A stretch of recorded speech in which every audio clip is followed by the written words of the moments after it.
నమస్తే, welcome to Sakshi sports. నేను మీ కృష్ణబాల. భారత క్రికెట్ దిగ్గజం సచిన్ టెండూల్కర్ శత్రు దేశం పాకిస్తాన్పై అంతర్జాతీయ అరంగేట్రం చేశాడు. 37 ఏళ్ల క్రితం 1989 నవంబర్ 15న 16 ఏళ్ల వయసులో కరాచీ వేదికగా సచిన్ తన కెరీర్ను ప్రారంభించాడు.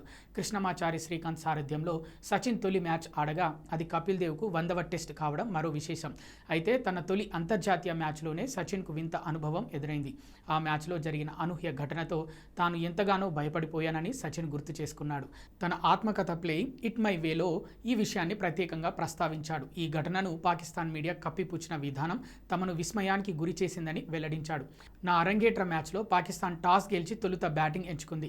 దీంతో భారత జెర్సీలో మైదానంలోకి అడుగు పెట్టేందుకు నాకు వేచి ఉండాల్సిన అవసరం లేకుండా పోయింది. ఈ మ్యాచ్తోనే నా జీవితం పెద్ద మలుపు తిరిగింది. ఈ క్షణాన్ని నేను ఎప్పటికీ మర్చిపోను. అది కపిల్ దేవ్ 100వ మ్యాచ్ కూడా.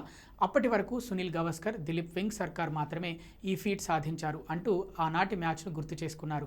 కాగా ఈ అరంగేట్రం మ్యాచ్లో తొలి రోజే వింత అనుభవం ఎదురైందని తెలిపారు. లంచ్ బ్రేక్ తర్వాత సల్వార్ కమీజు ధరించి గడ్డాలున్న ఓ వ్యక్తి గ్రౌండ్లోకి ప్రవేశించి కపిల్ దగ్గరకు దూసుకొచ్చాడు. పాకిస్తాన్లో ఎందుకు ఆడుతున్నారంటూ కపిల్ దేవ్ను తిట్టాడని చెప్పారు. ఆ తర్వాత మిడ్ ఆఫ్లో ఫీల్డింగ్ చేస్తున్న పేస్ బౌలర్ మనోజ్ ప్రభాకర్ దగ్గరకు వెళ్ళి అతనిపైన నోరు పారేసుకున్నాడని, అక్కడి నుంచి మా కెప్టెన్ శ్రీకాంత్ దగ్గరికి వెళ్ళి ఏకంగా అతనిపై చేయి చేసుకున్నాడని తెలిపారు. అప్పట్లో శ్రీకాంత్ టీషర్ట్స్కు బదులు గుండీలు ఉండే చొక్కా ధరించేవారని, దీంతో ఆయన చొక్కా చినిగిపోయిందని చెప్పారు.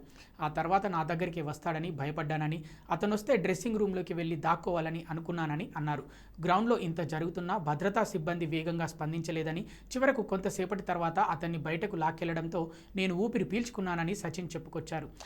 భారత్, పాకిస్తాన్ మధ్య నెలకొన్న రాజకీయ ఉద్రిక్తతల నేపథ్యంలో ఈ ఘటన చోటు చేసుకుంది. కానీ మరుసటి రోజు పాకిస్తాన్ మీడియాలో వచ్చిన కథనాలను చూసి మేం విస్తుపోయామని సచిన్ తెలిపారు. 100వ టెస్ట్ మ్యాచ్ ఆడుతున్న కపిల్ దేవ్ను అభినందించడానికి సదరు అభిమాని మైదానంలోకి ప్రవేశించాడని పాకిస్తాన్ మీడియా కవర్ చేయడం చూసి షాక్కు గురయ్యామన్నారు.